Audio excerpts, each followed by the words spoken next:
Hello FlossTube, my name is Leann and I am leann.stitches here on YouTube and on Instagram. Today is Sunday, January 9th, and this is my 26th FlossTube.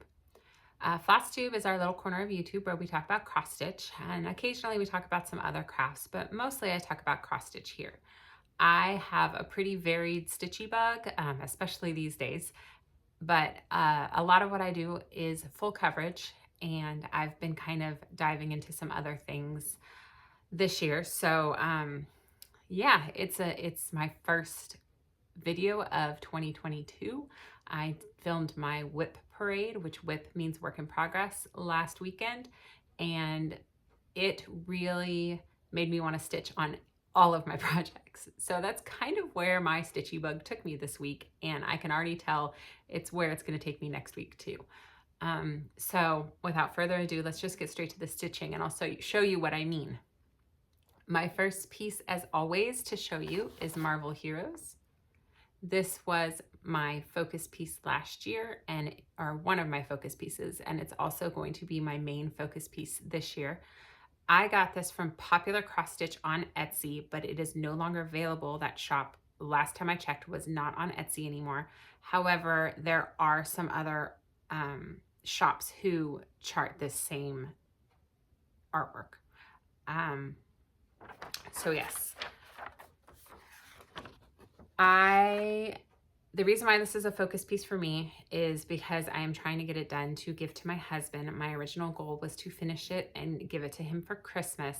However, due to some unforeseen things last year that will likely pop up again this year, I'm not so sure I'm going to get it done at for Christmas.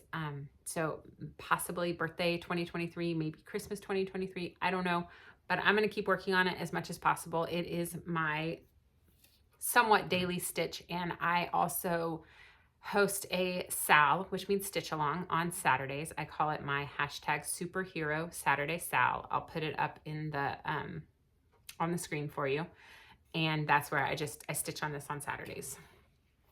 So here is where I am. I was really hoping I would get this page done this week. I am officially under 1,000 stitches left for it, but it is just so confetti heavy, and not having the ability to search symbols on Pattern Keeper, because it is a paper pattern, or it is a PDF that I uploaded, but it does not work for searching symbols. So I use it to mark off and count, and to scroll and blow up or zoom in or whatever, but I can't use it to search symbols. So it's really difficult. I don't really know what I focused on this week. I kind of, Sarah from Stitchin' Mommy coined the phrase typewriter, is that what it's called? Stitching, where you just pick the next available symbol, or the next open stitch, and you take that thread and you just kind of stitch down until your thread is gone. So that's kind of what I've been doing, and it's just been lots of 1s and 2s and 3s this time. So I sat here for about 4 hours yesterday, and I got maybe 200 stitches done, maybe, if I'm lucky. And normally on a Saturday, I can get 600, 700, 800 stitches done. So that tells you just how confetti heavy it is. So again, I'm going to try to finish this page this week. We'll see how it goes. I know I have some bulk stitching down at the bottom in Spider-Man and in, I don't know her name, but her face. So we'll see. I did get most of Dr. Strange's face done. I was able to mostly finish out Black Panther, and then this guy up here, I don't know his name, but he's done. And the thing is almost all the way done. I don't remember who he is, but I think he was on the other page. I don't think I was finishing him at all. Anyway, so that's that piece, and we'll see how that goes this week. I am really excited because on Full Coverage Fanatics group in Facebook, someone did post a thing about apps that work with Apple, because Pattern Keeper only works with Android devices. And so I have a Kindle that I run it off of, but we are mostly an Apple device family. And in the comment section, someone mentioned another app, and I can't remember what it is off the top of my head, and I can't look it up because it's on my phone and I'm filming on my phone. But I loaded the PDF of Marvel Heroes into this other app, And it does give me searchable symbols, but I didn't want to go in and try to mark everything that I'd already stitched on this page as stitched because I had done so much.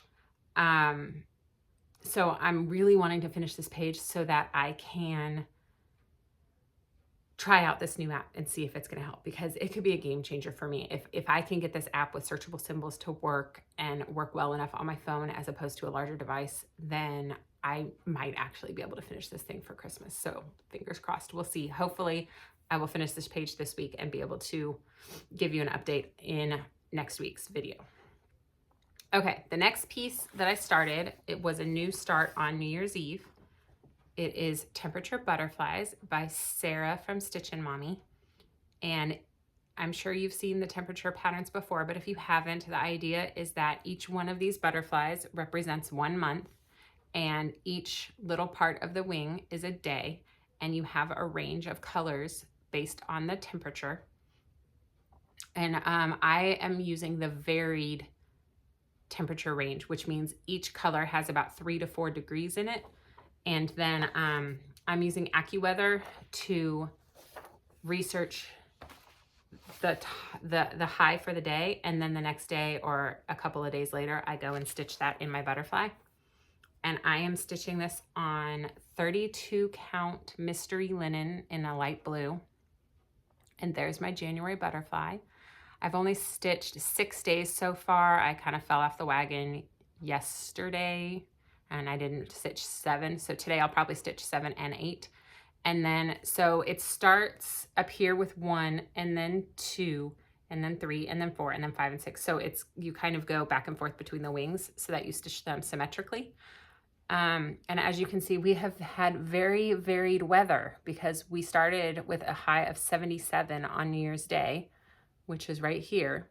And then we immediately plummeted down into the 20s and 30s for a nice snowstorm last week. So it's been interesting. And then right off the bat on the 2nd of the month, we had a weather anomaly where the high of the day was 50 degrees, but it happened at midnight. And the temperature continually dropped until nighttime, essentially.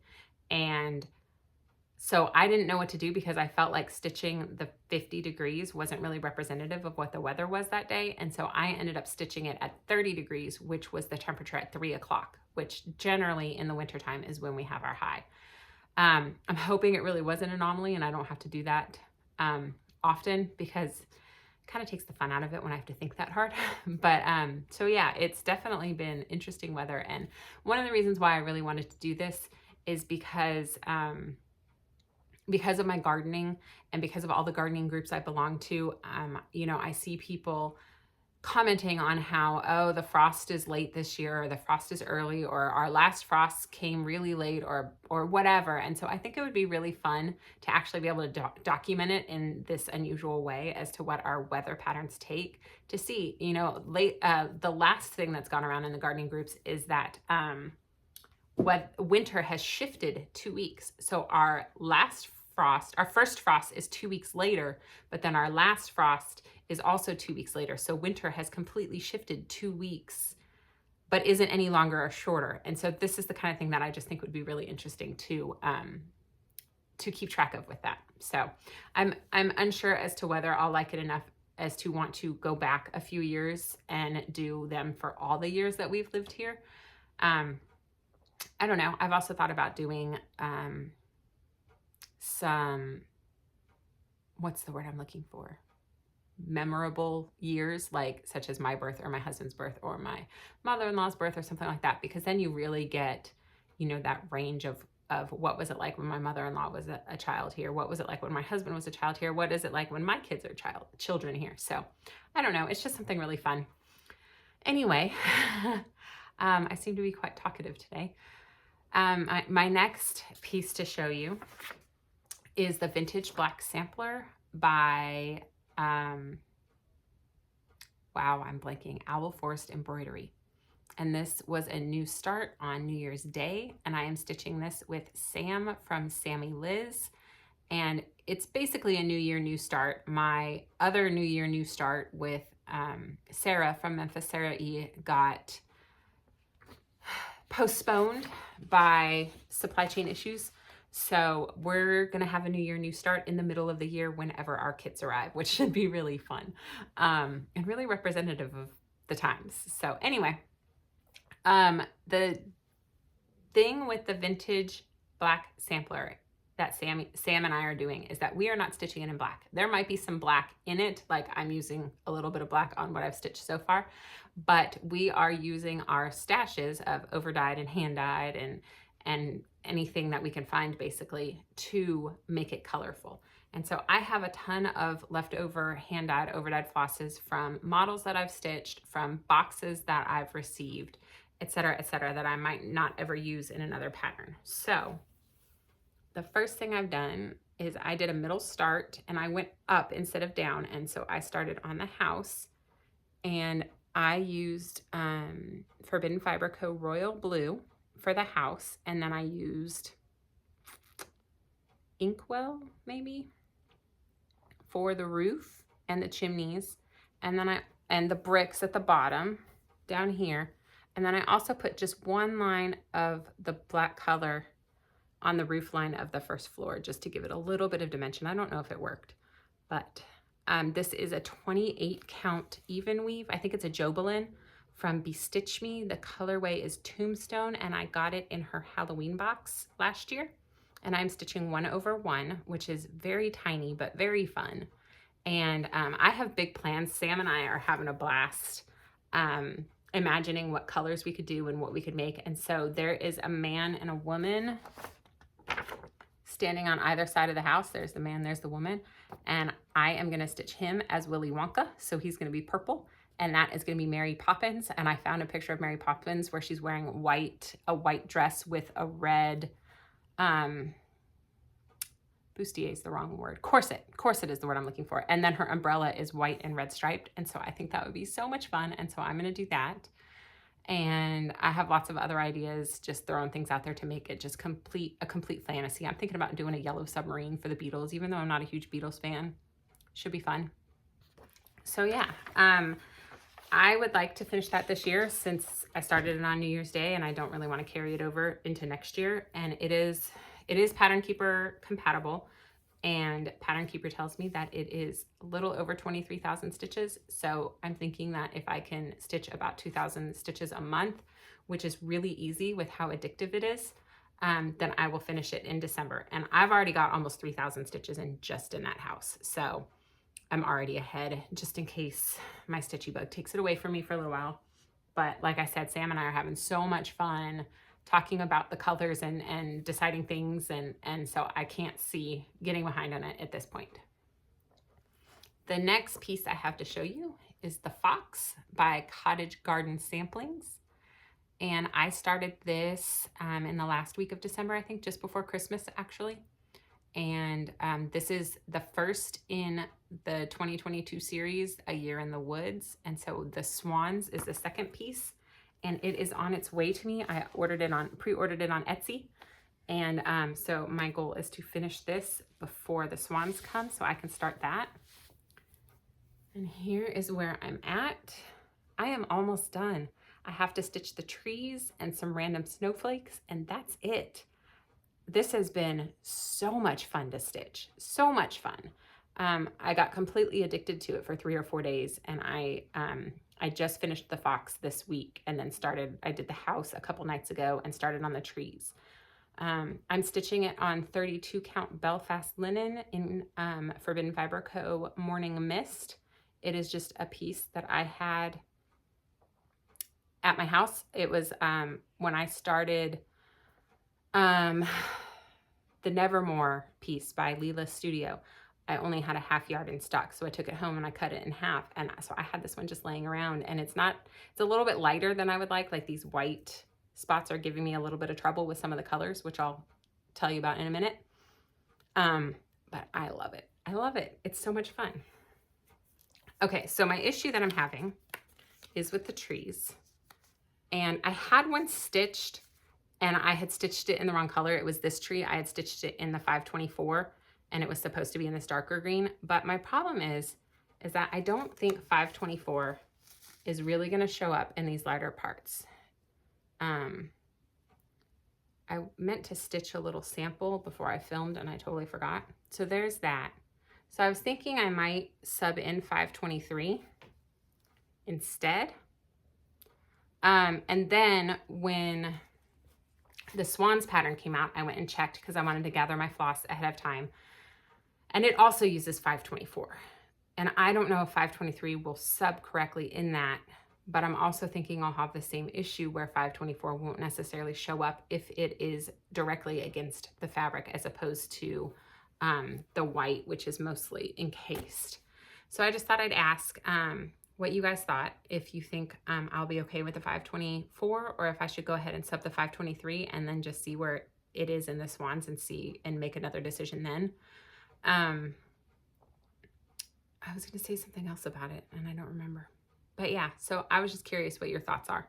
Here's the floss again. And so the trees are literally right up here. And so you can see like this is really light. But then if you look at the picture, excuse me, the trees are pretty light. So I don't know. I can't make up my mind. Decision paralysis. But yeah. I'm using the called for DMC other than this slight decision, and then it calls for 2 Gentle Arts colorways, and I substituted the white. Should have been chalk, and I'm using Forbidden Fiber Co. Vanilla Blossom, and then this dark orange in his face and his body and his tail. That was supposed to be burnt orange, I think. And I dyed up a new colorway at my studio. It's called Amber. It is not in the shop yet, but it should be there shortly. So yeah, like I said, totally addicted. I'm having so much fun. I'm gonna shoot to finish this week because I did get a shipping notification from the Etsy shop where I purchased the swans, but it looks like she's sending it media mail, so it's gonna take a few weeks to get here, which is fine, gives me a chance to finish that up. But yeah, that's my goal, is to finish that this week. The next piece I worked on is Quaker Pumpkins. And this is by Hello from Liz Matthews. And this is my Whip Go piece of the month. Another stitching dilemma I had. It's been a busy month already, in case you can't tell.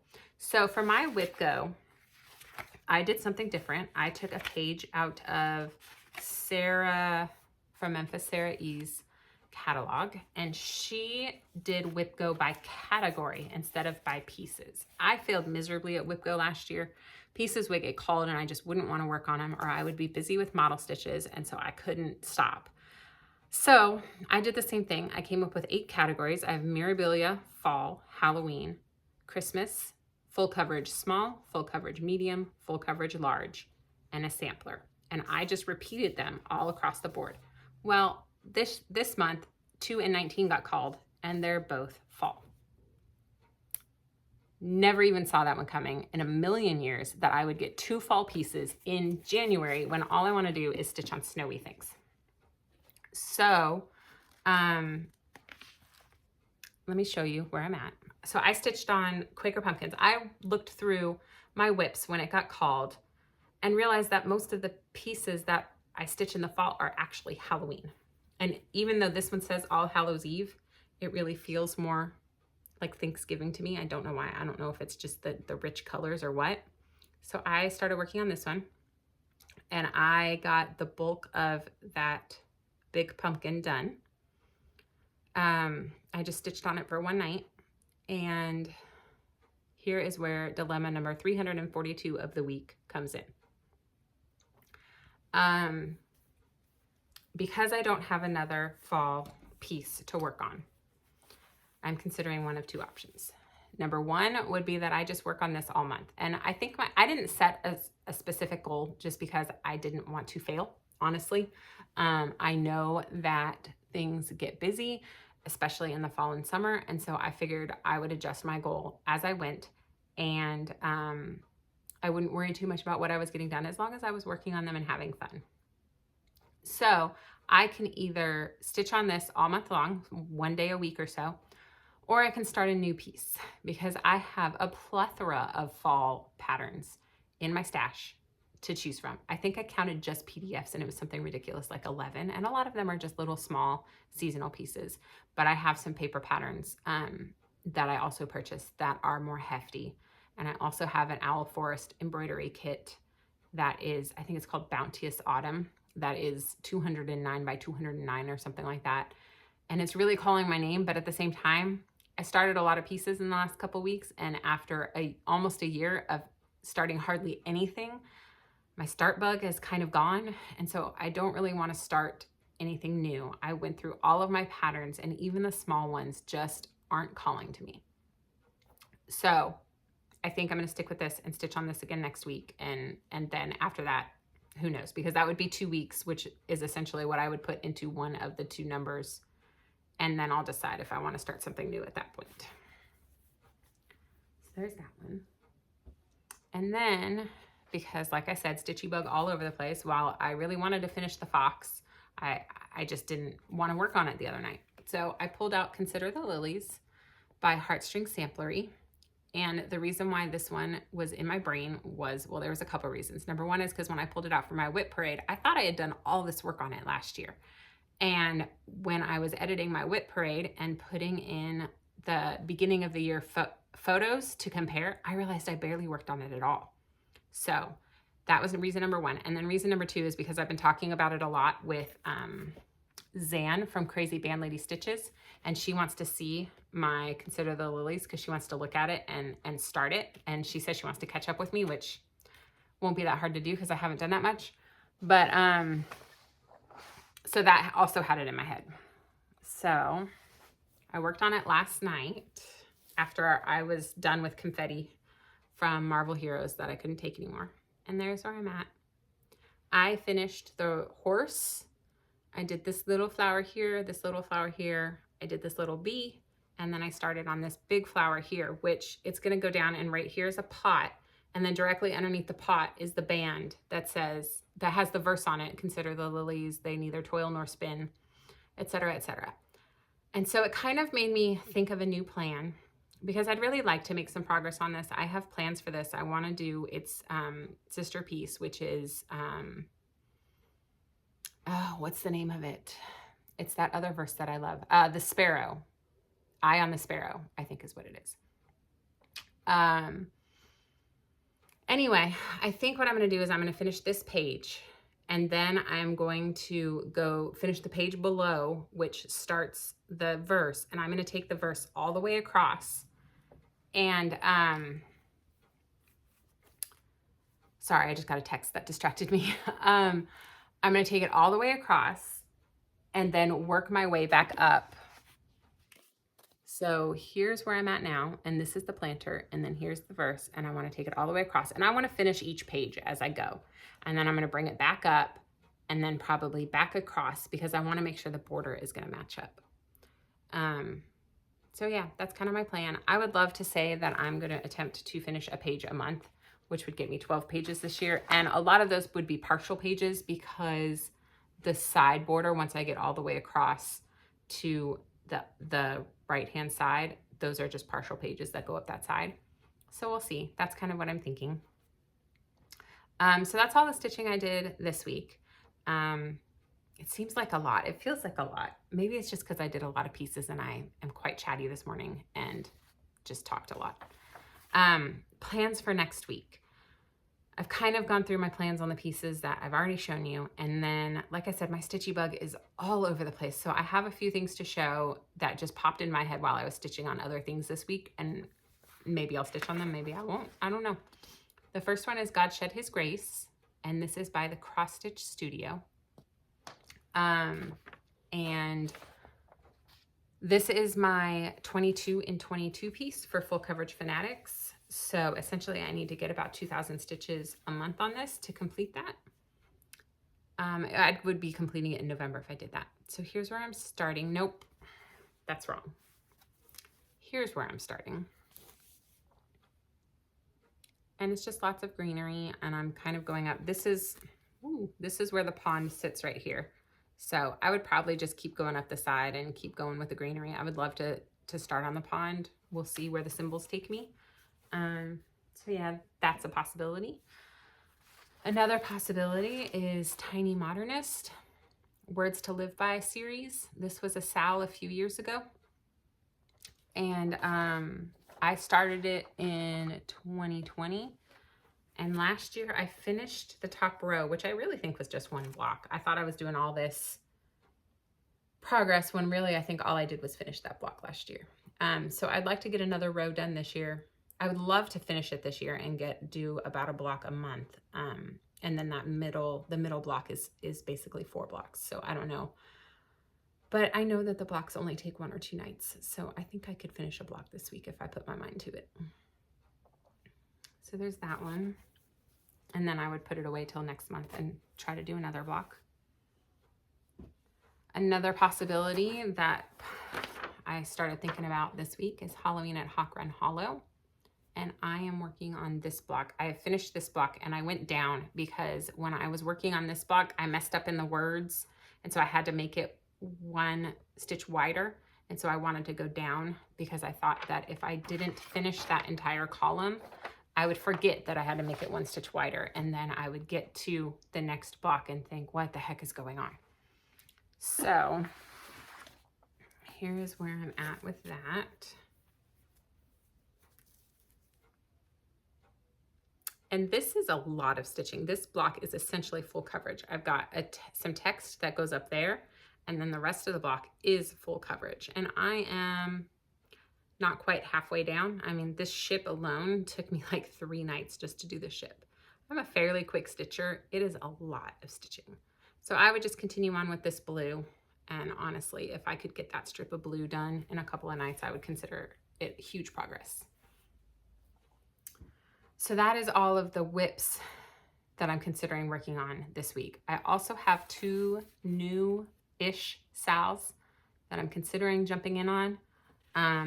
One is the Jeanette Douglas sal, where it's not a mystery. So she's releasing 1 bouquet a month. I think it's called Bouquets of the Year or something, and it's free. You can go on her website and download it. And this is January, which if you look, it's so cute. It's little pineapples.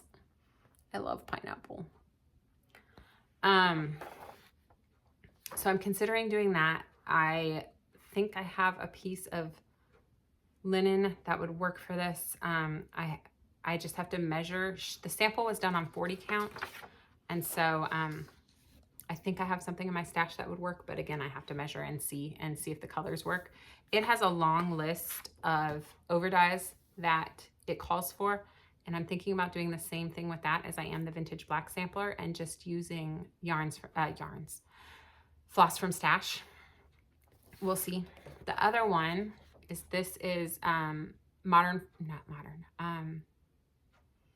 Victoria sampler. Wow, my brain is blank. Victoria sampler. Look, there's a logo in the bottom. The Victoria sampler. Yes, that's it. This was their 2021 sal, and it was free in their Facebook group. And you could download it all the way through the end of 2021. I found out from Sarah on Stitchin' Mommy. And I went at the end of the year and I downloaded all of the clues. They were weekly clues, 3 or 4 each month, depending on the month. And so Sarah is doing this year, 1 block a month. And so I considered hopping in on that as well. It's got lots of specialty stitches, and it doesn't look like it would be too much stitching every month.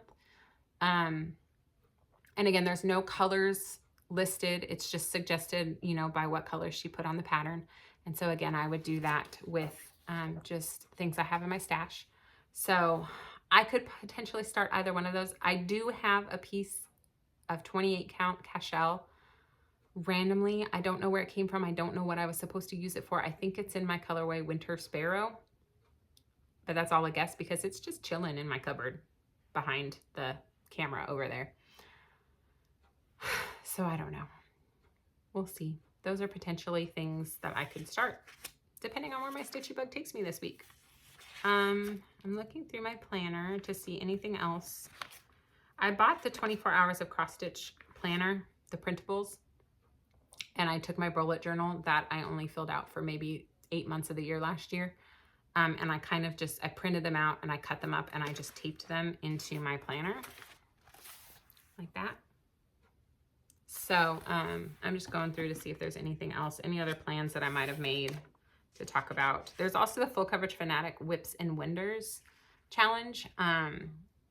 and I think it's 5,000 stitches per wonder, and it doesn't really matter what you work on. It's like the first one is the Aurora Borealis, and you just stitch on one project for that full wonder, and then you check it off. So I'm considering doing that, but like you can see, I haven't really been that into my full coverage right now. So yeah, I think that's it. I think I said so in my whip parade, but I'm trying not to plan too far in advance. I do have 2 model stitches going, one of which I showed in my whip parade. It was the Be Well stitch, and then I have one more that I started last week, and I have 2 that I have to get done in the next month or so.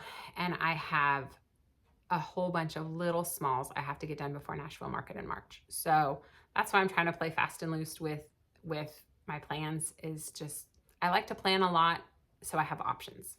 So there you go. That's kind of what I'm doing this week, because like I said, I don't know where my bug is going to take me. That's really all I have for today. I'm sure I have a million other things that I wanted to mention while I was filming, but they have since left me. Se me fue, as I learned to say when I studied in Madrid. Yeah, I hope you all have a good week. I hope that if you're having crazy weather like we're having, I hope you're staying warm, dry, and safe. And I hope that whatever you do, you lead with love. Bye.